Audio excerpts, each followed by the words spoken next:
The true believers of Jesus Christ are His true followers also. Matod pa ni Jesus Christ, ang akong mga karnero na minaw sa akong tingog, ako nakaila kanila o sila nagsunod kanako. In other words, bisan pag unsa nimo kaluya, bisan pag mabackslide ka pa, kung talagang ligtas ka, mabalik ka samtang may kinabuhi. Why? Ang pagkaon sa atong kalag, Word of God.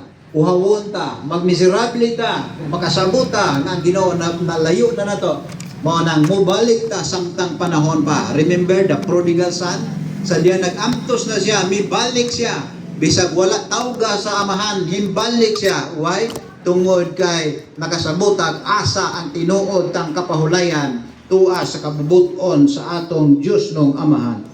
Mao nang ingon pa ni Jesus Christ, dali mo na ko. Among tanan nga nabudlayan gibugatan kay tagaan ta mo pahulay. Isangon ninyo ang akong yugo ug pagkat-on mo nako. In other words, pangalagad mo nako unsay akong gisugo, buhatan ninyo. Pangalagad mo nako. Unya, ingon pa niya, dayon pagkat-on mo diri kanako. Ka ako maaghop ug mapaubsanon sa kasing-kasing ug kamo makakaplag ug pahulay sa inyong mga kalag. Ibig sabihin, apart from Jesus Christ, there is no rest.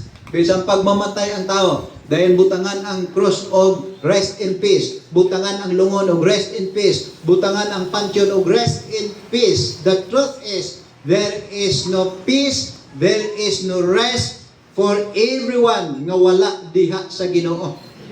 Jesus is our rest. Jesus is our peace, the Prince of Peace. Magkaigsunan ang tinuod nga mga magtotoo ni Kristo, mao ang tinuod usab niya mga followers. Atong hisgutan ang pipila ka mga butang may tungod sa tinuod nga magtotoo ni Jesus Christ. Number one, we are the true worshipers God is seeking for. Kita ang tinuod nga mga magsisimba nga gipangita sa Dios. Gapangita ang Dios og tinuod nga magsisimba. Hangtod karon gikan sa una kay mao ni iyang dadon sa langit. Mao ni iyang ikuyog sa kahangturan sa iyang eternal mansion, sa iyang heavenly city. Mao ni ang uban dito ni sa gawas sa garden sa Eden. Ang uban dito ni sa uban nga mga kanasuran. Pero dili dito sa special nga dapit diin ang Ginoo nagsaad nga asa ako atua usab kamo. Gisaad na sa mga matinuohon sa Ginoo ug nangalagad niya. Ibig sabihin ngadto sa iya ang balay in my Father's house. Dili ng New Earth akong gipasabot. New Earth, nations of saved people yon. Iba yung dapit para sa tinuod nga mga misanong sa kasuguan sa Ginoo. So we are the true worshipers God is seeking for. Matod pa sa John chapter 4 verse 23, Jesus said, "But the hour cometh and now is, when the true worshippers shall worship the Father in spirit and in truth, for the Father seeketh such to worship Him." Ang tinuod ay magsisimba, nagasimba sa amahan, diya sa iyang espiritu o sa kamatuoran. Ibig sabihin, tininuod, not just in accordance with what the Bible says, kundi sa tininuod nga pagsimba, dili kay sa tinukmod o ginuyod, kundi kinabubuton. Spirit din na is small letter S, referring to our own spirit. Kita yun, we decide, because life is a matter of choice. Atong desisyon ang pagdawat ni Jesus, atong desisyon ang pag-alagad, pagsunod ni Jesus. Kinsabay na baptize nga gipugos. Kinabubuto na tong misunod sa plano sa Ginoo. Kinsa may midawat sa Ginoo nga pinugos. Kung pinugos dili na tinuod nga pagdawat. Dunay usa ka tao, vlogger, pastor, baptist, fundamental yata kasi dili man King James ang iyang gigamit. Ingon pa niya, I believe election, we are chosen by God before the foundation of the world. Ingon pa niya dito, kitang mga tao tanan makasasala, gihukman natang malaglag o dili taluason sa Ginoo. Responsible ba ang Ginoo sa mga tao nga di naluason? In other words, manubag ba ang Dios kung maimpirno ang mga tao? Ingon pa niya, the answer is no. Kaya ang tao makasasala ug ang bayad sa sala kamatayon, ang impierno, lake of fire and brimstone, which is the second death. Therefore luwason nagdili na ibayad ng sala, may impierno na. walay tulog-bago ng Dios. Sakto. Ingon pa niya, pero kung kabubuton sa Dios, nga doon ay iyang piliyon luwason, doon na po ang uban din niya piliyon. Siya mabuot kay siya Dios. Kain ko og half-truth. Dito na ko nakaingog, di na po kumutuan na.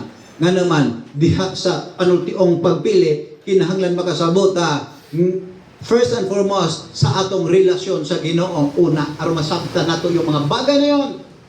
Atong sabton kining gitawag og kaluwasan na to, first and foremost, kay dinha ta nakakunik sa Dios.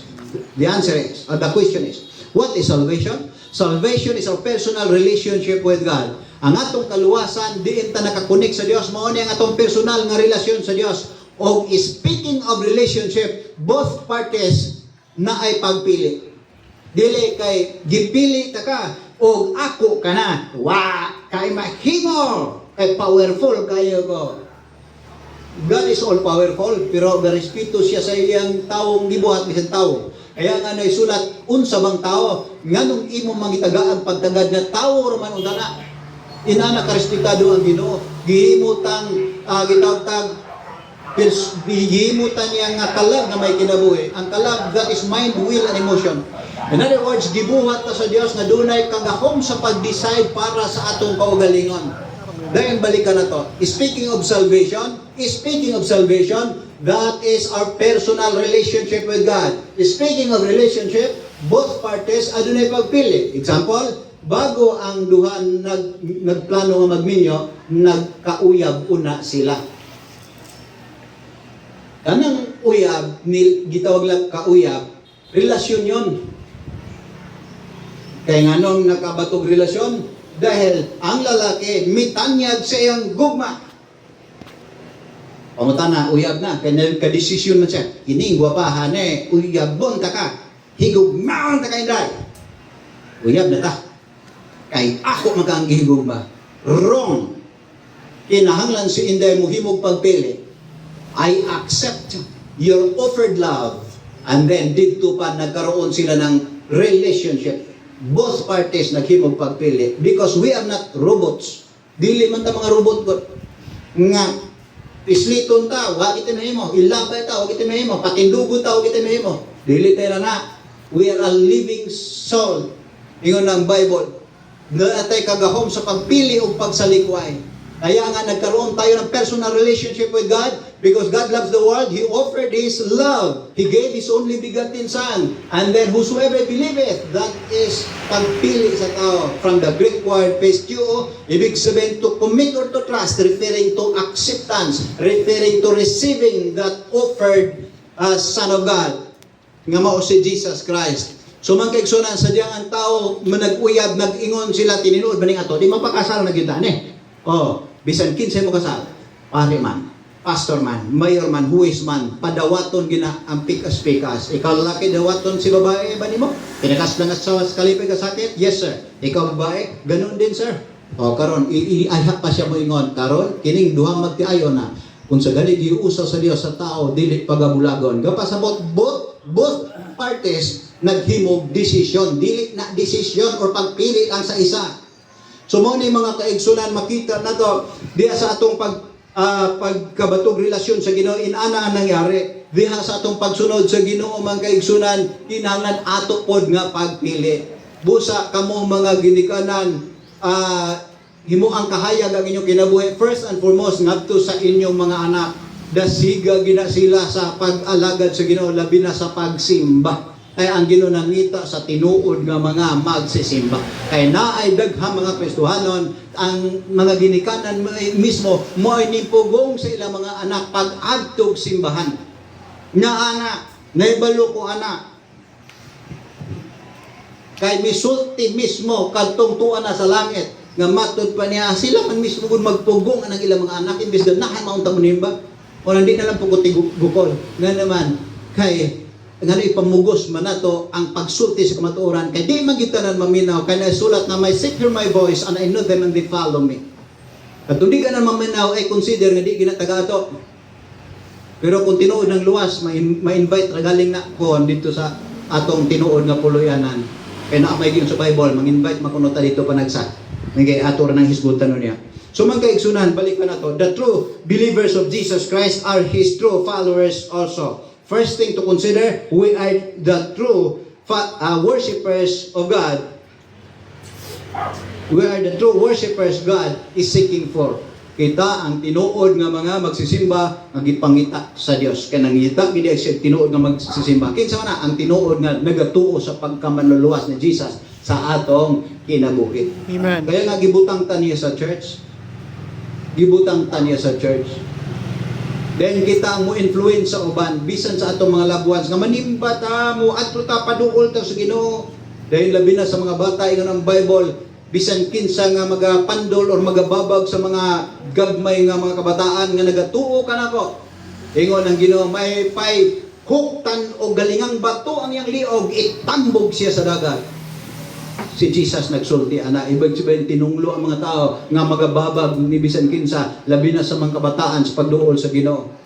Manang kita gid mismo mo kita wina sa Ginoo, kita wina nakatagamta mo kalinaw kalipay sa Ginoo, kita mo mudasay kani mo alagad ta sa Ginoo.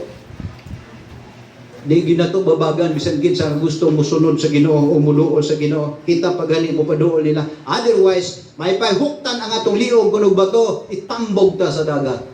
Inana nga naman nagpangita ang Ginoo tinuod nga mga magtotoo. Kang tinuod nga mga magtotoo, mao nang tinuod nga mga magsisimba nga gipangita sa Dios. Number 2 magigsunan, not just we are the true worshipers God is seeking for. Number 2, we are the true workers being taught of the Bible. Again, we are the true workers being taught of the Bible. Kita ang tinuod nga mga magbubuhat, isig ka magbubuhat sa Dios. Ingon nga natuluan ta sa Biblia. Tingnan natin, Ephesians chapter 4, verses 21 to 27. Anong sabi? Ephesians chapter 4, verses 21 to 27. The Bible says, if so be that ye have heard Him. Kung tinuod man nakadungog mo, may tungod ka niya, kan Jesus, nga atong manluluhat, and have been taught of Him, unya natuluan mo by Him, natuluan mo kaniya about Jesus, as the truth is in Jesus. In verse 22, that ye put off concerning the former conversation, the old man, ang atong daang pagkatao, atong hukaso na, ingon pa dito, which is corrupt according to the deceitful lusts, nga nahugawan sumala sa malimbogon nga mga pangibog. Ingon pa niya, but be renewed in the spirit of your mind. Magpabag-o mo diya sa espiritu sa inyong una-una. And that ye put on the new man, which after God is created in righteousness and true holiness. Ipahukas ang daang pagkatao, ipasulob ang bagong pagkatao nga sunod sa pagbuhat sa Dios diha sa pagkamatarong o sa tinuod nga pagkabalaan. Paminaw mo, ang taong luwas duha ang kinabuhi. Naay gitawag old man, that is old Adamic nature na to. Mauna ang makasala. Natay gitawag new man, created after the image of God, created after the righteousness and true holiness of God. Maunay dili makasala. Ingon ang Bible. Mao na ngayon ang Bible, pag kinabuhi mo sunod sa espiritu o dili sa unod. Ibig sabihin, kung piliun na to ang pagkinabuhing tawhanon, daang pagkatawa ato'y kinabuhi, naagutay mga kagahapon. Inana man na. Pero ang imong ikinabuhi, ang imong pagabagong pagkatao karon diha ni Kristo, mao nang di kita kasala. Ingon ang Bible, ang tao nga naa ang tinuod matinuohon di sa Ginoo gipanganak na sa Dios, dili na magpakasala. O siya dili makasala.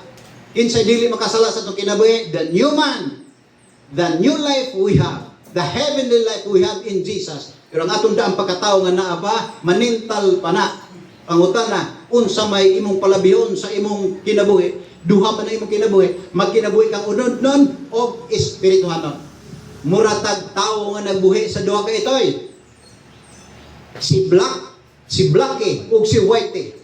Karon for 3 days gibusog nimo si Blackie, pero imong gipapuasa for 3 days si Whitey.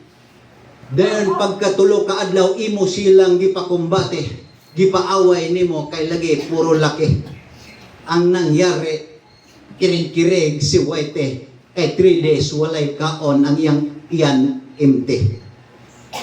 Pero si Blackie, petting was ganang mikumbate, kay busog kanunay kada oras imong gipakaon, astang mata, gasiga, kay nanambok na. Pero kitong isa, hiyong nakayo kay kamatyuno na.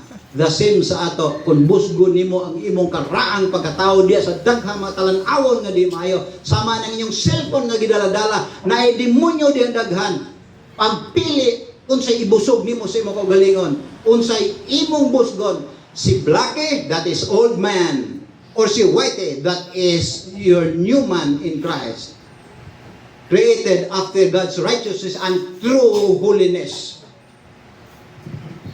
So mga kaigsunan, matod pa din sa verse 25. Wherefore, putting away lying, busa, biyae na ang pagpamaka.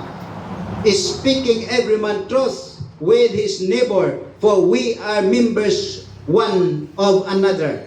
Magsulti og tinuod lang, sa tinuod lang. Be angry, dili sala nga masuko. Sige, pagkasuko, piringong pili, ayaw lang pagpakasala, ug ayaw pasalupig adlaw ang inyong kasuko. In verse 29, ayaw tuguti nga ang mga maot nga sinultian manggawa sa inyong baba. Kanang maayo lang nga makapaligon o makaalagad o grasya ngadto sa mga naminaw. Ayaw pasuba ang balang espiritu sa Dios nga niini kamo gikasilyuhan ngadto sa adlaw sa pagtubos o sa rapture time, redemption of our body. O mga kaigsunan, ato makita, we are the true workers being taught of the Bible. Kaya nga, ang Ginoo nangita sa tinuod nga mga magsisimba. Kaya mauna ang tinuod nga mga magtotoo. Kaya ang sinsiro o tininuod silang pagsimba, maunay masugo sa Ginoo. Maunay mubuhat sa kabubuton sa Ginoo. Gipangita na sa Ginoo. Basig ikaw na kita na, wala ta mag-ingon nga mas maayo ta sa uban, wala ta mag-ingon nga makusgan ta sa uban, mas abilidaran kay ta sa uban, dili. Bahala kung sa kagamay sa atong mamahimo, mga lagad ta sa Ginoo. What a privilege we have been given, the privilege nga makapangalagad, because siya mismo gabutang nato sa church. The church is God's agency for Christian service. Sumangkig sa nang balik ka na to, the true believers of Jesus Christ are His true followers also. 3 things to consider. Number 1, we are the true worshipers God is seeking for. Kita ang tinuod, mga linuwas. Kita ang tinuod nga mga magsisimba nga gipangita sa Dios. Number 2, we are the true workers being taught of the Bible. Kaya nga sa itong pagsimba, Bible lang atong ginadunan.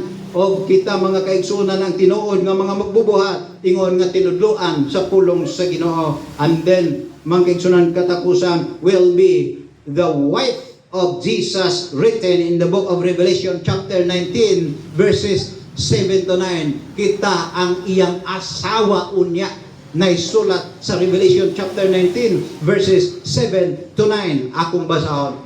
Sunda sa inyo mga mata. At pette ninindutan unsay gisulti? Ingon pa rin sa verse 7. Let us be glad and rejoice. Mao ni ang mahitabo unya nato sa diyang tuanan niya ta dito og diredaan gisugda na tag ingon nga let us be glad and rejoice. Magsaya o magmalipayon kita. Ingon pa niya and give honor to Him. Atong pasidunggan siya, for the marriage of the Lamb is come. Kaya nagaabot na ang kaminyoon or kasal sa nating karnero. May tabo niya after the rapture. Kanya Revelation man na ibig sabihin na sa itong prophecy. Last prophetic book in the Bible is the book of Revelation nga may tabo gini unya. Umatod pa diri, and his wife hath made herself ready. Ang iyang asawa na andam na. Kano sa man ta mangandam? Karon na. Union forever ang ibig sabihin ni anang marriage with Jesus. Tanawa sa verse 8, and to her was granted that she should be arrayed in fine linen. Ngadto sa pangasaunon o sa asawa sa Ginoo, paghahatagan siya og pagabistihan siya og fine linen. Kanang fine linen usa ka na ka-special nga pino nga lino, puti.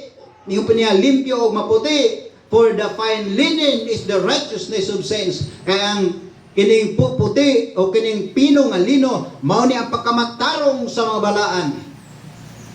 Magkaigsunan lahi ang robe, white robe sa Bible referring to God's righteousness imparted to us. Ang tanang midawat ni Jesus Christ someday, doon na gitawag og white robe.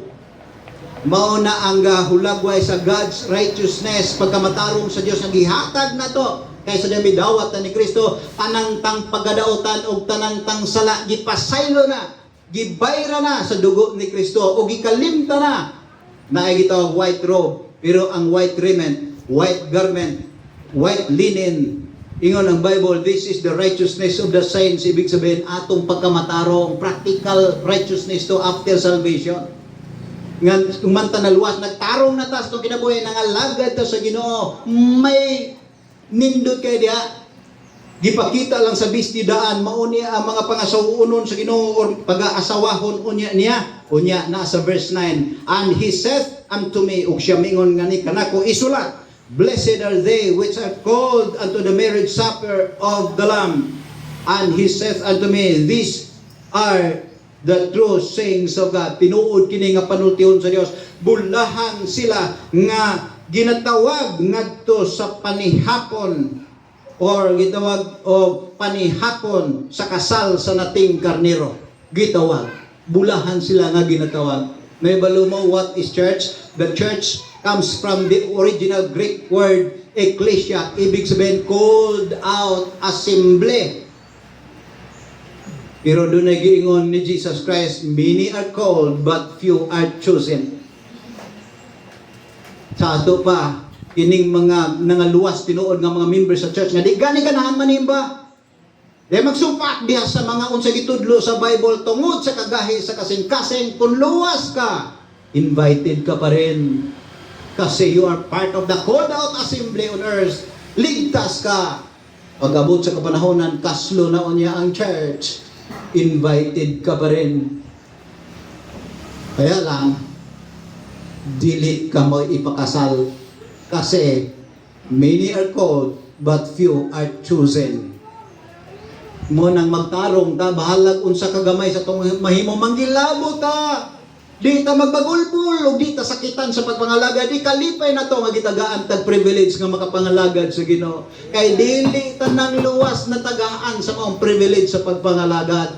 Ang uban nga matay na lang, wa gyud ka pangalagad. Kita gibutang ta sa church and the Lord added to the church daily such as should be saved. What is church? Called out assembly. But the problem is, naagi mga Kristiyano nga way kalipay sa Ginoo, di malipay mo simba, di malipay magtarong, di malipay sa pulong sa Ginoo, di malipay sa responsibilidad kay Allah niya, di ko mangalagad, kung mangalagad ko, ako yalagaran. Basta mangalagad ginita, kitay mo sakripisyo, mangalagad ginita, kitay ulipon, dili kitay agalon. Remember, this is investing for our eternity.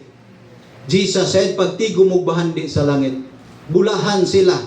Jesus said, the Bible says, bulahan sila nga nagabuhat sa kabubuton sa Ginoo, sa kasuguan sa Ginoo, kay tagaan sila right sa tree of life. Asa ang tree of life? Musulod gawas siya, libre sa gitawag heavenly city of God. Kani adto paminaw kamo. Kasi kung imong tan-awon sa unahan, naigisulti diri si arisa ta sa Ephesians chapter 5 25 to 27. Unsa giingon ni Apostle Paul diri? Husbands, love your wives. Giulagway ba ni sa church? Mga bana, higugma ang inyong mga asawa. Maingon nga si Kristo usab na higugma sa iglesia ug mihatag siya ang kaugalingon alang niini. Aron siya makabalaan ug makahinlo niini uban sa paghugas sa tubig pinaagi sa pulong sa Ginoo gyud makahinlo na to. Ingon ang Bible, aron siya makapresenta niini ngadto sa kaugalingon usa ka mahimayaon nga church, walay buleng, walay mansa, walay kunot o bisan unsang butang nga susama niini, but that it should be holy and without blemish. Apan mahimo kining balaan ug walay buleng nga iyang itanyag kadto pa kini mga Kristiyano nga nagkinabuhi sa kasalanan, delikado ni. Bisan pagluwas pa, delikado ni. Di pa lang ni makita ron, hambog ka na. Pag hinambog pa ning kalibutan na, makita ron niyo niya. Iba talaga. Unsay na sulat, totoo na yon. Okay, naigiingon pa diri sa tanawan yung Bible. Diri sa 2 Corinthians chapter 11 verse 2 and 3. Ingon ni Apostle Paul, for I am jealous over you with godly jealousy. Gingnan niya ang church, ako nangabugho ninyo uban sa usa ka Dios nun nga pagpangabugho, kaya ako nakapamalayi na ninyo ngadto sa usa ka bana. Aron ako makatanyag unya kaninyong putli walay buleng ngadto ni Kristo. In verse 3, apan ako nahadlok kay tingalig maingon nga ang bitin milimbong ni iba tungod sa iyang pagkamalinglahon, ang inyo usab nga mga hunahuna mahugawan gikan sa pagayano nga naa ni Kristo. Gusto ang Ginoo nga si Kristo lang ang atong saligan ug himong agalon sa atong kinabuhi. Siya ang atong sundon ug dili ang sayop nga mga pagtulunan ug sayop nga mga Ginoo. Kay nahitabo gud ni iba kasi naa na sila instruction gikan sa Dios. Pagtunghan ni Satanas, mas naminaw pa ni Satanas kaysa Ginoo. Unsa ni tabo? Gikuhaan siya privilege sa tree of life. Gikuha sila from the Garden of Eden, gipagawas sila. Dayon ingon ng Bible mga kaigsunan, gipagwadyahan pag yung cherubim nga dunay sword search ang dalan pabalik sa garden. Kay base niya si Adan ug si Eva mo kawat og sulod balik ngadto sa garden sa Eden ug makakaon sa tree of life. Ibig sabihin mga kaigsunan, yung mga ninsunod pahinuon sa instruction sa Yawa kay sa Ginoo delikado. May question. Luwas ba si Adan ug si Eva? According to the Bible, yes. Matinuon sila. Sila ang unang gitubos sa Ginoo ug gipakitaan sa manunubos, the seed of the woman. Ug ang Dios mismo ang unang nagpractice sa blood sacrifice. Then ang panet gisuot ni Adan ug ni Eva, gahulagway ni Jesus Christ, the Lamb of God, the final sacrifice for the whole world. Luwas si Adan ug si Eva? Yes. Pero unsa ni tabo? Tungod kay nanghamo sila sa Yawa, gikuha ang privilege sa tree of life, gipagawas from the Garden of Eden. The same mga kaigsuonan, many are called, but few are chosen. Bisa pag na-member ka sa church, luwas ka. Pero kung wa kay gihimo, nahimo ino kang babag, wa yung ka mangilabot, bisan sa ginagmay man lamang, ayo, pag-ingon, nga ikaw kabahin, unya dito. Kinirabang wala gihimo, maurabay magdali-dali, adto ko dito, asa man ang pinaka-front set dali Ginoo, anak ko lingkod. Mo nagingon nila, kining tapulan, maurabay hinoy, kusog makaon, walay ugang. Kining wala gihimo maorbay Ginoo gusto maguna-una. Kining mga tapulan sa trabaho maorbay maguna-una og sweldo. Ay dili ka ako una kay magali ko. Pero tapulan sa trabaho. Among nga trabaho pagtarong mo sa inyong trabaho. Bisan pagsakto po mong sweldo pagtarong sa inyong trabaho. Be a blessing. Uguti nga ang Ginoo mo mapadayag ug mahimaya sa inyong pagpanarbaho. Ingon ang Bible kay sa inyong pagbuhat sa ingon bisan pag walay taong gatanaw ang Ginoo garigod sa langit ug siya magaganti tungod kay kamo nagbuhat ani para sa Ginoo. Bisan pagyano nga trabaho kalibutanon nga pagpanarbaho. Do it for the Lord bisan walay nakakita. Buhata ang maayo. Dili kay magtinapulan. Pag-abot sweldo na po. Mao ra ba magdali-dali hinuon ning mga tapulan. Muray kay ning walay trabaho mo or ba kun nagusog mo kaon hinuon. Unya kita magunan adto jud ko ana gid. New Jerusalem jud ko. Kay lami kay po yan. Nanarbaho ba ka dire? What a privilege. Gitagaan tag pribilehiyo nga makapanarbaho, makapangalagad sa Ginoo dinhi sa yuta. 33 years ako sa ministry. Salamat ko sa Ginoo nga gipaabot ko niya 33 years. Maminaw ko sa uban nga mga pastors pagadag ko kay lag mga allowance. Ako sugot way allowance. Pero lipay ko anak nga naman as long as na ako sa right place, na ako sa right side. I am in the right track. Wa ko'y pakialam unsay na achieve sa uban. Ang ako lang buhaton ko ang akong mahimo alang sa Ginoo because this world is not our home. We are just passing through. Ang tinuod nga hunukmanay ani kana mga tubang na unya ta sa Ginoo. Busa ikaw, salamat nga gibutang ka sa church. Nagsimba ka karon, do your best, get involved sa church ministry. Kaya nga naman, usbo na ko, dili tanan, gitaga ang pribilehiyo sa Ginoo alang niini. Busa, do your best, kay gi-record sa Ginoo ta, gigraduhan ta sa Ginoo bilang His disciples. Nabagoy disciples nga dili estudyante. Disciples gani tinunan, o kay tinunan man siya, man nga atong master teacher, therefore, may grado ang Ginoo. Gi-record ang tanan, og naisulat, your labor in the Lord is not in vain. Therefore, do your best. Get involved. Be happy. Unya, someday, ma-enjoy na to ang atong pagpangalagad. Naghuno na nga, di mo ko perfect sa solo. Kinsabay perfect na to. Wala man po. Pero salamat. Basta buhit pa gani, may privilege pa. Makapangalagad sa Ginoo. Do your best. Because what we are doing is investing for our eternity. Bulahan sila nga nagapangalagad, nagabuhat sa kasubuhan sa Ginoo. Dili na in commandments, dili na katong mga balaod sa Old Testament, balaod ni Jesus Christ, balaod sa church. Ngayon ang Bible, kay sila tagaag katungod sa tree of life. Sulod gawas lang sila libre sa Holy City of God.